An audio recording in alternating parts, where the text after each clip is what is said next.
আমার পালকি বেঁচে আছে মানে? বেঁচে আছে মানে বেঁচে আছে। সেদিন রাতে আপনার স্ত্রী আগুলে পুড়ে মারা যায় ইসমাইল সাহেব।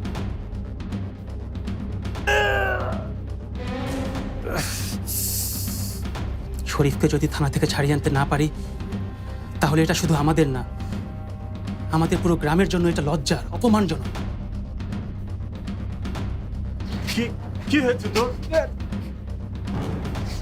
ওরা আমাকে ফোন করে বললো তুই নাকি। সব মিথ্যে কথা আঙ্কেল, সব মিথ্যে কথা।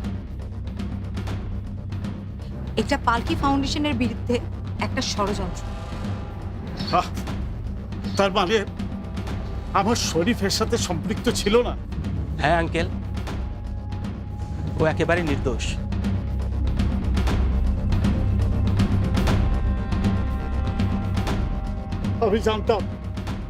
আমি জানতাম আমার ছেলে এরকম কিচ্ছু করতে পারে না। ড্যাড, এই সেই করিম বক্স যে আমাকে অন্যায়ভাবে ফাঁসিয়েছিল।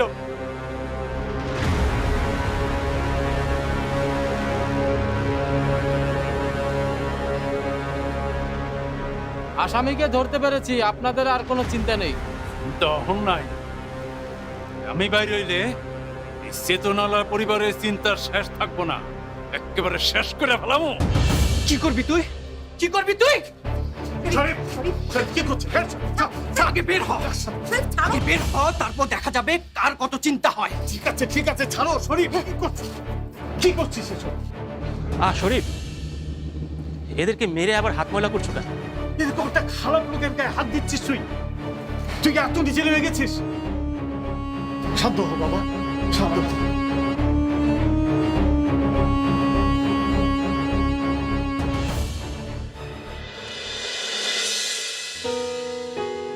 তোমাকে তো চিনতে পারলাম না রে বাবা।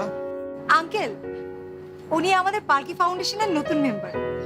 উনি না থাকলে এত সহজে আমরা শরীফকে ছাড়াতে পারতাম না। ও তাই? আমি তোমার কাছে কৃতজ্ঞ হয়ে রইলাম। না আঙ্কেল, এসব কি বলছেন? আসলে উনি আমার সম্পর্কে বাড়িয়ে বলছেন।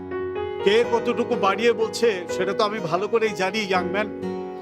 তবে তোমার মতো গ্রামের এই ব্রাইট ছেলেরা যে পালকি ফাউন্ডেশনে কাজ করতে চায়, তাতেই তো আমি অনেক বেশি কৃতজ্ঞ।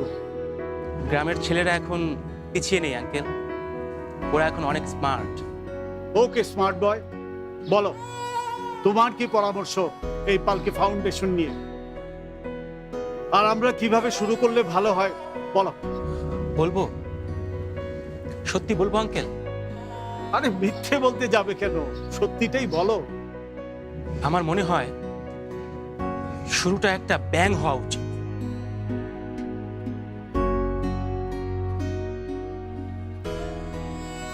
ব্যাং? কেমন বলো তো?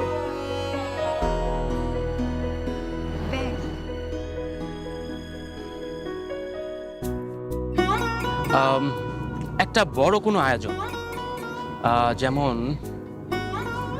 যেমন ধরুন চ্যারিটি কনসার্ট। ঠিক এমন একটা আয়োজন যদি আমরা এই গ্রামে করতে পারি আর অতিথিদের নিয়ে আসি শহর থেকে, তাহলে কেমন হয়?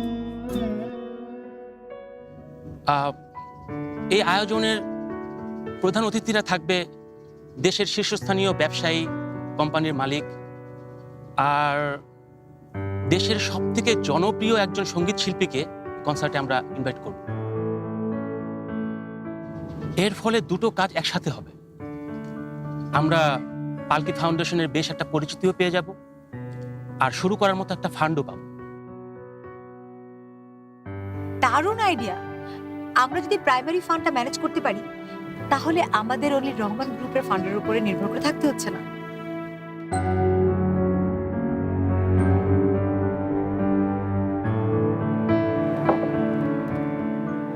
স্যার, সাপ করলে ঠান্ডা পানি খাইয়াল।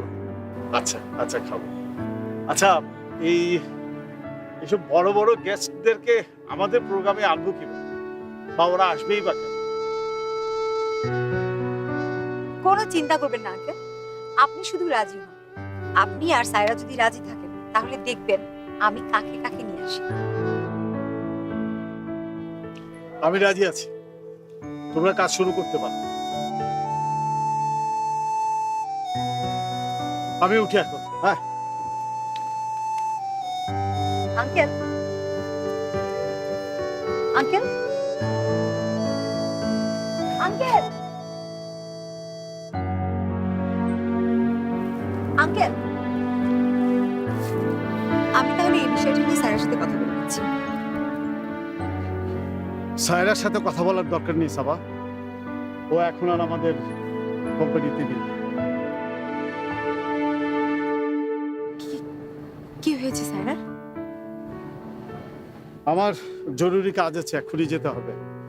তুমি আর শরীফ ইচ্ছা করলে আমার সাথে যেতে পারো।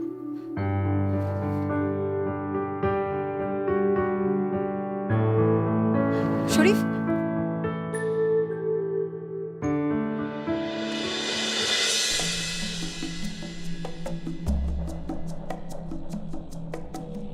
স্যার, আমি আপনাকে অনেক ভালোবাসি। আপনাকে আমি বিয়ে করতে চাই। করবেন করবেন করবেন না আমার সাথে? ভাবে ভাবে দাদা, এটা সব ভাষা। কেন কেন কেন কারণ আপনার স্ত্রী হালকি এখনো বেঁচে আছে।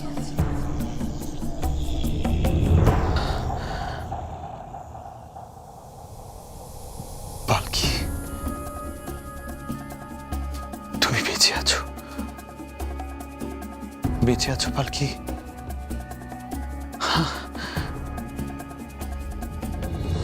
আমার পালকি বেঁচে আছে, আর আমি কেমন করে আরেকজনকে ভালোবেসে ফেললাম? আমি তো জানতাম পালকি আমার জীবনের একমাত্র সত্যিকারের ভালোবাসা। তাহলে তাহলে আমি এত বড় ভুলটা কি করে করলাম? তুই কোনো ভুল করিসনি দাদু ভাই। কেন শুধু শুধু আমাকে সান্ত্বনা দিচ্ছ দাদি? ভুল, এটা মস্ত বড় একটা ভুল। আর কি করছিস কি? তুই বারবার এই শরীরের উপরে এত অত্যাচার কেন করছিস বলতো? কাল একবার পায়ের উপরে এত প্রেসার গেল, কোনো ক্ষতি হয়ে গেল কিনা কে জানে। নতুন করে আর কি ক্ষতি হবে দাদি? সবচেয়ে বড় ক্ষতি যা হওয়ার তা তো হয়েই গেছে। আমার কারণে পালকি আমাকে ছেড়ে চলে গেছে। পালকি কোথাও নেই। আমি পালকির সাথে বেইমানি করেছি দাদি। পালকির সাথে কোনো বেইমানি করিসনি তুই। তুই শুধু পালকিকেই ভালোবেসেছিস। আর তুই সায়রাকে কেন ভালোবেসেছিস জানিস? তুই সায়রার মাঝে পালকিকে খুঁজে পেয়েছিস। পালকি তোর যতটা ছিল এখনো ঠিক ততটাই আছে। কি আছে না? হ্যাঁ দাদি, হ্যাঁ আছে। তাহলে আর দেরি করিস না দাদু ভাই, নিজেকে ঘরে বন্দি করে রাখিস না। সায়রা যা বলছে তাই কর। পালকির খুঁজে বেরিয়ে পড় আজই, এক্ষুনি।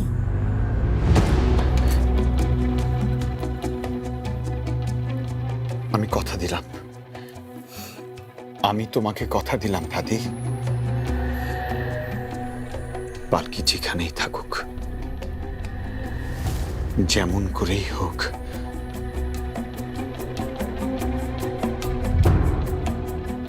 আমি আমার পালকিকে খুঁজে বের করবই দাদি।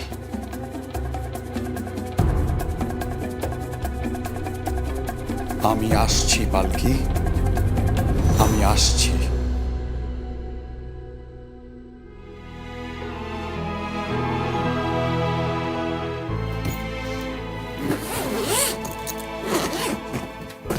জি হ্যাঁ, আমি সায়রা বলছি। আমি আসলে আমার টিকিটের ব্যাপারে জানতে চাচ্ছিলাম। জি হ্যাঁ, আজকের ফ্লাইট।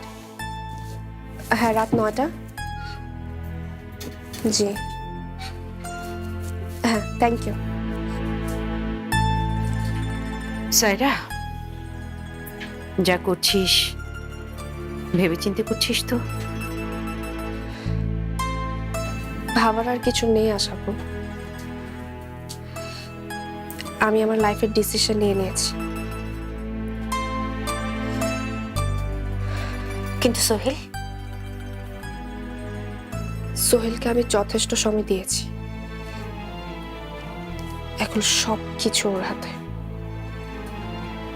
ও যদি চায় তাহলে করবে, আর যদি না চায় তাহলে ধরে নেব ওর জীবনে পালকির প্রয়োজন আর নেই।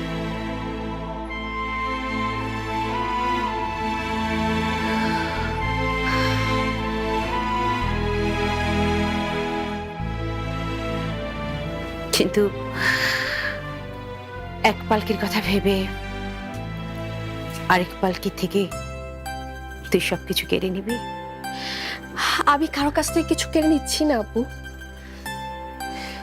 এই পৃথিবীতে সবাই তার ভাগ্য নিজে নিয়ে আসে। এই পালকিও নিয়ে এসেছে।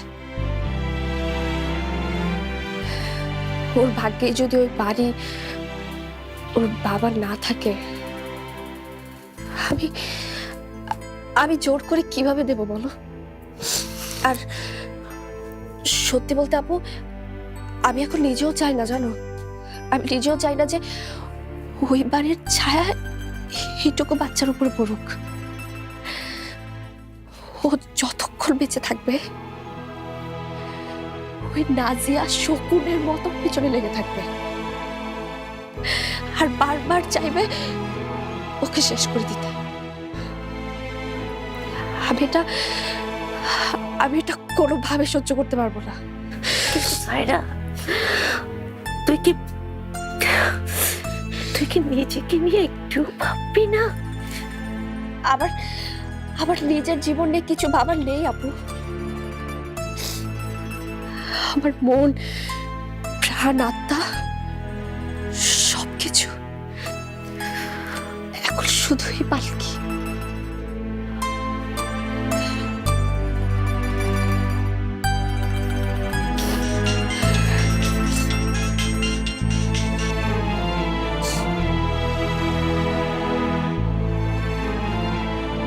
এসব আমি কি শুনছি সায়রা? আমি জানি না তুমি কি শুনেছো সাবা। আমি শুধু এতটুকু জানি যে আমি চলে যাচ্ছি অনেক দূরে। তুমি চলে যাচ্ছ?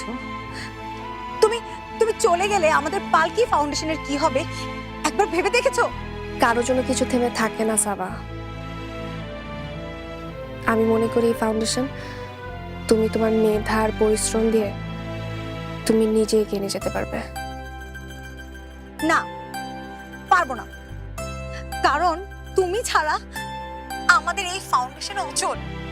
আমি আর শরীফ মিলে অলরেডি আমরা ডিসাইড করে ফেলেছি যে আমাদের ফাউন্ডেশন প্রোগ্রামের চিফ গেস্ট কে হবে, আর সেটা হচ্ছে তুমি। আমি? হ্যাঁ, তুমি। আমি কেন? আজ যদি পালকি বেঁচে থাকতো তাহলে হয়তো পালকিই হতো, কিন্তু পালকির এই স্বপ্ন নিয়ে সবার প্রথম কাজ শুরু করেছো তুমি। তাই আমাদের এই প্রোগ্রামের চিফ গেস্ট তুমিই হবে। না না সাবা, ভুলেও এই কাজ করো না প্লিজ, আমি থাকতে পারবো না। আর শোনো, তুমি যদি না আসো তাহলে পালকি ফাউন্ডেশনের পর্দা উঠবে না, আর এটাই আমার শেষ কথা। হ্যালো হ্যালো সাবা।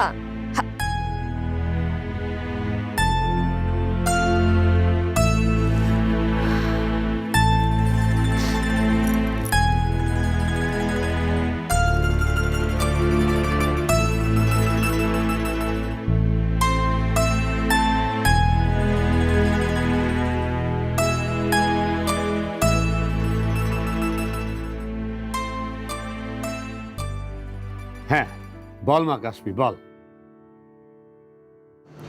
তোমরা আমার সাথে মশকরা করছো? টিভি পত্রিকা দেখছো না কক্সবাজারের 7 দিন থেকে বৃষ্টি? এই বৃষ্টির মধ্যে কোনো এনজয় করা যায় নাকি? এইসব কথা রাখতে হয়। হানিমুনের খবর কি ওইটা কো? হানিমুন তো না, মনে হচ্ছে মেডিকেল ট্রিপে এসেছি। তোমাদের জামাই এখানকার খাবার খেয়ে হজম করতে পারছে না, সে বাথরুমে ঢুকে বসেই আছে। একটু পর পর বাথরুমে যায় আর আসে, আসে আর যায়। কে কে হাসলো? তোমার মেয়ে না? হ্যাঁ, মানুষের কষ্টের কথা শুনে ও মশকরা করছে না? আপা, এতদিন তো বাড়ির লোকজনকে দিয়ে অনেক কাজ করিয়েছিস, এখন কক্সবাজার বসে বসে জামাইয়ের সেবা কর। তোমরা কি এসব কথা শোনানোর জন্য আমাকে ফোন করেছো? ধ্যাৎ। ওই শয়তান, বড় বোনের লোকে কি এমনি কথা কয়? হ্যাঁ, মা জননী,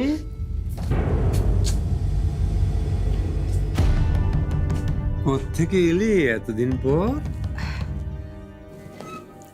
একটা ইম্পর্টেন্ট কাজে আটকা পড়ে গিয়েছিলাম। ও, এই বয়সী মাইয়া বাইরের কাজে আটকা পড়াটা তো খুব ভালো কথা না? কিসের এত কাজ বল, কিসের এত কাজ? কি এমন কাজ যে একটা ফোন করে আমাদের জানানোর প্রয়োজন মনে করলি না? আব্বু, আব্বু আমি তোমাকে সব পরে বুঝিয়ে বলছি। শুনলে তোমরা, এমন কাজ যে সবার সামনে বলা যায় না।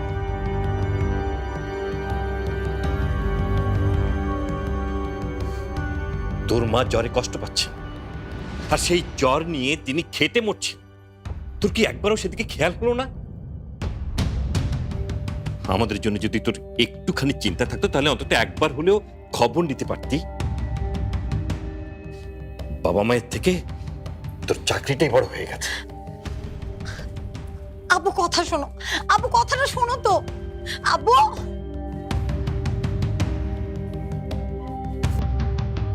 এইবার মনে হয় কখন নিচে ঘরে আগুন লাগলো বইলা। সেই আগুনে মুড়ি ভেজে খাওয়ার এটাই প্রকৃত সময়।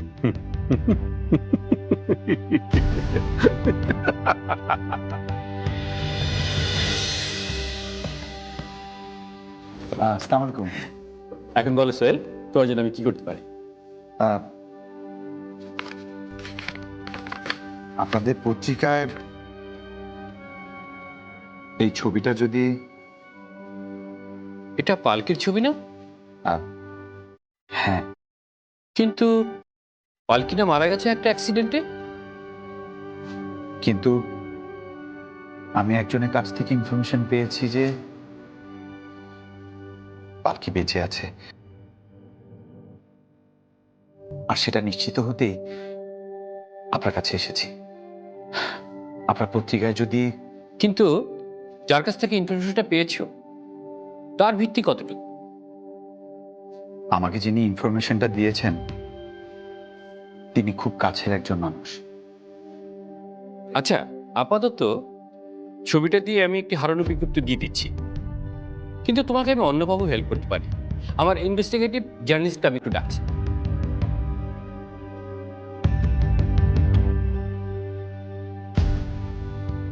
ওয়েলকাম। হ্যাঁ, এখন একটু আমার গেস্ট রুমে আসো প্লিজ, এখনই।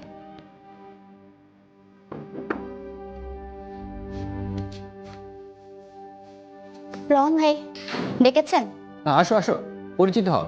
এ হচ্ছে সোহেল রহমান, আর সোহেল এ হচ্ছে শখ। Hello, nice to meet you. Sohel,